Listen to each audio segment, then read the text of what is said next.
पैरी भी ना जाए वहां, आप और मैं प्रार्थना करेंगे। Hallelujah hallelujah hallelujah. लेकिन सोच सकते हैं कि यीशु मसीह के बगैर, अब वो बरम के नगरवासी बहुत अच्छे भले सज्जन बोलने से स्वर्ग चले जाएंगे क्या? नहीं, क्योंकि यीशु मसीह के बगैर तो उद्धार है ही नहीं। है ही नहीं। लिखा है धर्मी व्यक्ति कठिनता से उद्धार पाएगा, तो हम भक्तिहीन और पापी का क्या ठिकाना, और क्या ठिकाना रहेगा उनका। परमेश्वर ने उन स्वर्ग दूतों को भी जिन्होंने पाप किया, जिन्होंने उसकी आज्ञा को तोड़ी, उनको बंदी बनाकर आज तक भी उस अवस्था में रख छोड़ा है, उनको भी तक नहीं छोड़ा, तो क्या इंसानों को छोड़ देगा? नहीं छोड़ेगा। हर कोई उसके उद्धार से मुंह मोड़ के वंचित नहीं हो सकते, इग्नोर करके नहीं बच सकते।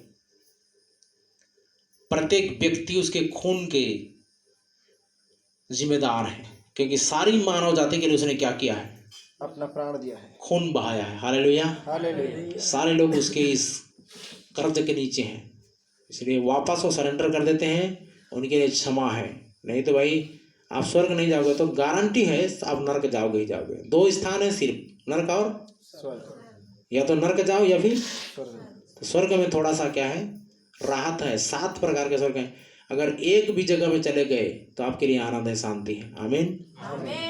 नहीं तो इधर कैटेगरी वाला नरक में जाओगे, पहला में ऐसी परिस्थिति है, दूसरा में ऐसी परिस्थिति, तीसरा में ऐसा है, चौथा में ऐसा है करके जब जानते जाओगे तो आपको भय लगेगा, डर लगेगा, कोई भी जाना नहीं चाहेगा। जाना चाहोगे क्या? जबरदस्ती। लेकिन याद रखिए जबरदस्ती भी लोग जाने का आज प्रयास कर रहे हैं, और कौन मानेगा यीशु मसीह को? बहुत ज्यादा नियम है, हम यीशु मसीह को ग्रहण नहीं कर सकते, हम यीशु मसीह को मान नहीं सकते। कल वहां पर बोल रही थी कि नहीं बोल रही थी, हम लोग इसकी सेवा नहीं कर सकते, हम लोग बड़ा लड़का है। क्या लड़का है? बड़ा लड़का है घर का। तो आप तो जानते हैं हमारे पुरखा का जो चीज है उसको मानना पड़ेगा। वचन सुनकर भी मन नहीं फिरा रहे हैं।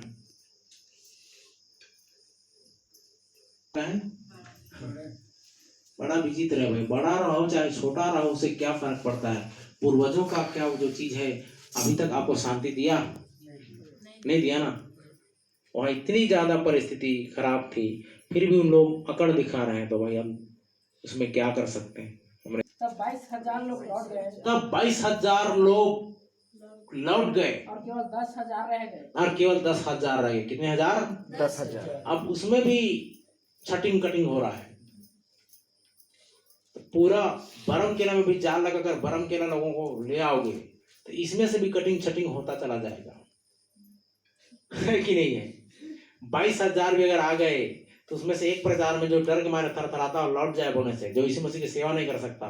देखो सेवा तो हर हाल में आपको करना पड़ेगा, हर हाल में आपको करना पड़ेगा। लेकिन जो जाति है, जो राज्य के लोग परमेश्वर यहोवा की सेवा ना करेंगे, अपने लोगों में से क्या किए जाएंगे?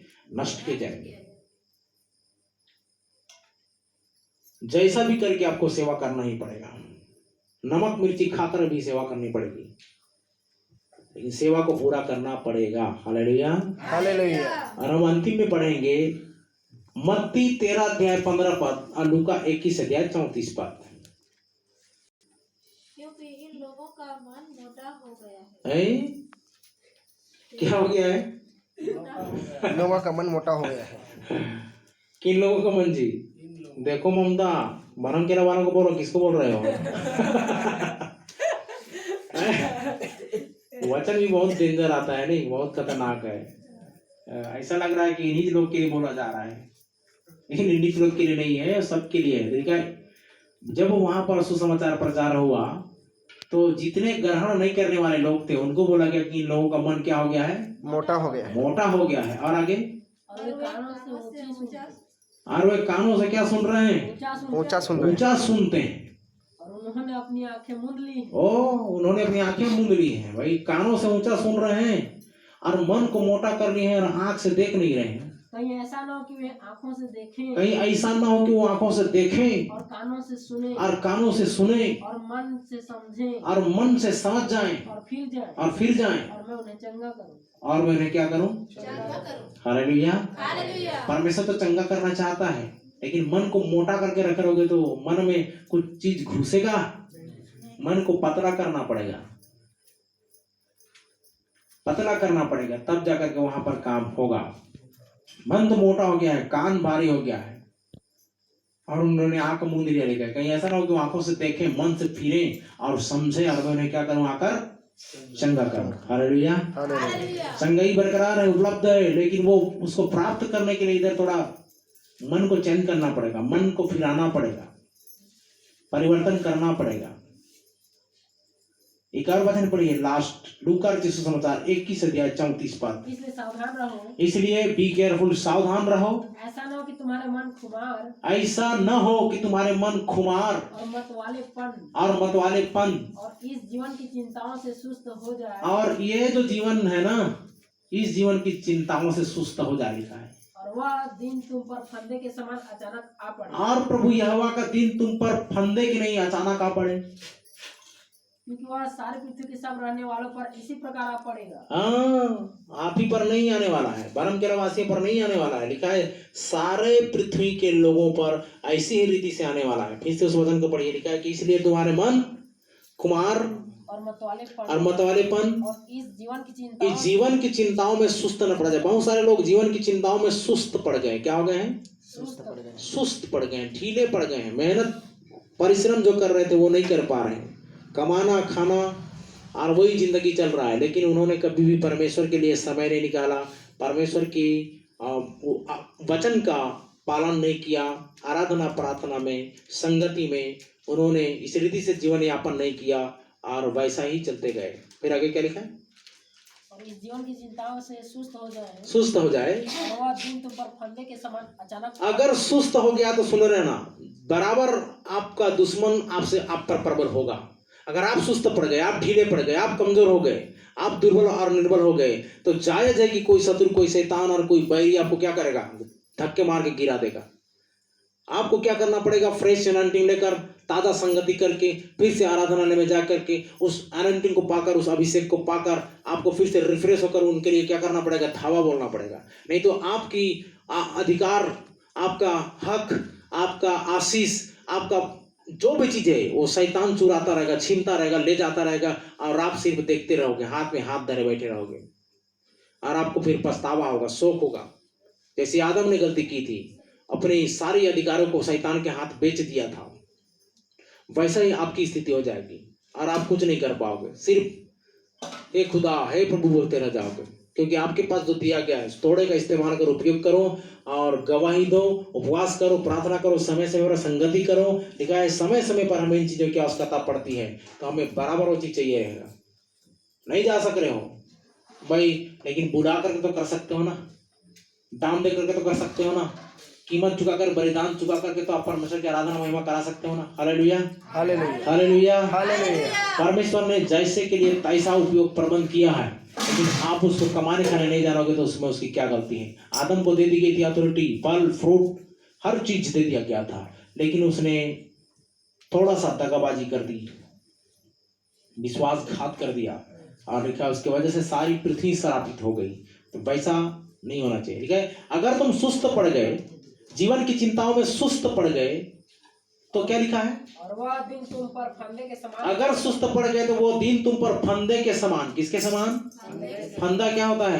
देखा आप लोगों ने? फंदा जाल बिछाए रहते हैं ना, शेर के लिए, लोमड़ी के लिए और चिड़ियों के लिए, मछलियों के लिए, वैसा ही आपके लिए भी फंदा हो जाएगा, वो अचानक आ जाएगा। और थोड़ा क्या लिखा नीचे में? फंदे के समान अचानक आ पड़े।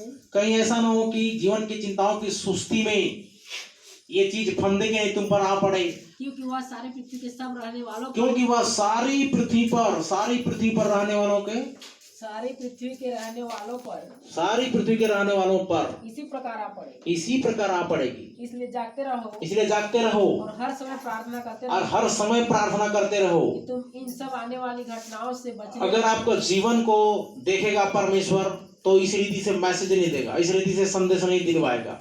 वो देगा कि इन लोगों के अंदर में जोश आया, उमंग आया है, प्रार्थना आराधना के लिए जागृत है, निवासा के लिए प्रेरित है। ऐसा करके जब वो जीवन को देखेगा तो कुछ अलग आग भरा वचन प्रदान करेगा, ताकि आप और भी मजबूत होकर आगे बढ़ो। Hallelujah, hallelujah. लेकिन वो क्या देखता है? न प्रार्थना है, न आराधना है। ठीक प्रतिफल देने के समय में देख रहा है कि घुटने नहीं टिक रहे हैं, संगति नहीं कर रहे हैं, चर्च नहीं जा रहे हैं, जो उनको करना चाहिए वो नहीं कर रहे हैं, तो क्या करेगा? ले ले ले ले बेटा बेटी, तूने बहुत अच्छा काम किया है, बहुत बड़ा प्रतिफल ले लेकर के डाल देगा क्या गोद में? नहीं। आप अपने लड़कों को, सांसारिक बच्चों को उस रीति से जब तक उन लोग कुछ अच्छा काम नहीं करते, आप इनाम नहीं देते हो, तो परमेश्वर भी वैसा ही करेगा। इसीलिए जीवन की चिंताओं में सुस्त ना पड़ो, ढीले हाथों को मजबूत करो, घुटनों को दृढ़ करो, और परमेश्वर जो देना चाहता है, जो लेकर आ रहा है, उनको प्राप्त करने के लिए तैयार हो जाओ। करेंगे सब कोई? यस और नो? Hallelujah hallelujah hallelujah. तो क्या कारण है कि इतनी कमजोरी है? तो क्या कारण है कि परमेश्वर पूछता है ऐसा तुम लोगों ने मेरे साथ किया? इन सब आने वाली घटनाओं से बचने और इन सब आने वाली घटनाओं से बचने और मनुष्य के पुत्र के और मनुष्य के पुत्र के सामने खड़े होने के योग्य बनो। खड़े होने के योग्य बनो। Hallelujah hallelujah. अगर वो आ रहा है और उसके सामने खड़े होने के योग्य ना रहे तो आप तो फिर रिजेक्ट किए जाओगे। इसलिए खड़े होने के योग्य बनो, ताकि वो अपने सीने से लगाए, गले से लगाए, अब बोले कि धन्य मेरे पिता के लोगों, आओ तुम मेरे भोज में भागी हो जाओ। हालेलुया। और नहीं तो लिखा हुआ है कि वो ऑलरेडी आपको उधर फेंका जाएगा, ऑलरेडी आपको उधर क्या किया जाएगा?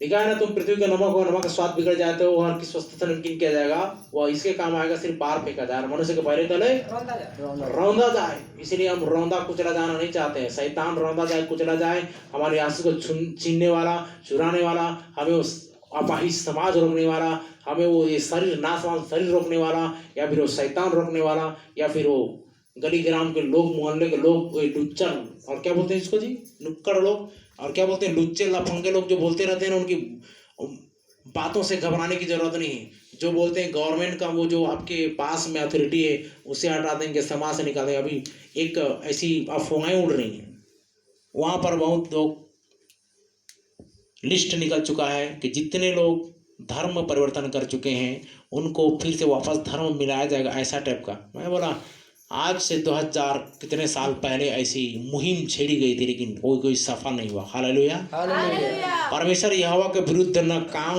न युक्ति, न योजना, न षड्यंत्र काम देगा। देगा क्या? नहीं। कोई मिटा सकता है? नहीं मिटा सकता है। कोई माई की लाल में दम? नहीं। Hallelujah hallelujah. इसीलिए परमेश्वर की आराधना के लिए आप आगे आना पड़ेगा, आपको हिम्मत दिखानी पड़ेगी। यहाँ तक कि इस्राएली प्रजा ने क्या किया था, मिस्र देश में हमारे गाय का एक खुर भी यहाँ नहीं छूटेगा, सब के सब जाएंगे, परमेश्वर की महिमा करेंगे। Hallelujah hallelujah. तो वैसे ही आपको क्या करना पड़ेगा, आज आपके पास परिवार है, आज आपके पास नाते रिश्ते हैं, उन सब का उद्धार कराना है, अति शीघ्र करा लो, क्योंकि आगमन में देरी नहीं है। आज मैं एक घटना सुन रहा था कि एक प्रभु के दास को प्रभु के आगमन के 3 साल पहले उठा ले जाएगा। कितने साल पहले? 3 साल पहले। तो सोच सकते हैं उसका एज अभी न है ना 36 और 37 हो रहा है। कितना? तो हो सकता है अनुमानित में 60-70 साल लगभग होगा परमेश्वर का आगमन। हम कंफर्म नहीं कह सकते, अनुमान ये आपको सिखाने के लिए, ताकि आप मजबूत हो जाओ, ढीले मत पड़ो। ओ कब आएगा ना, कब आज प्रार्थना करने के बजाय कल कर लेंगे। हाँ, तो यीशु मसीह आके चला भी जाएगा तो बोलोगे कल आएगा ना, बोलोगे क्या? ऐसा में काम नहीं चलेगा। इसलिए बराबर आप जिस कतार में बढ़ रहे हो उसी कतार में बढ़ते रहो। क्यों पीछे हो रहे हो? क्या आपको पता नहीं जो आगे हो पीछे के जाएंगे, जो पीछे हो आगे। तो भैया आप दौड़ में दौड़ रहे हो तो क्यों फिर पीछे हट रहे हो? आपको दौड़ में दौड़नी ही चाहिए। दौड़ो वैसे कि इनाम जीत लो। Hallelujah hallelujah hallelujah.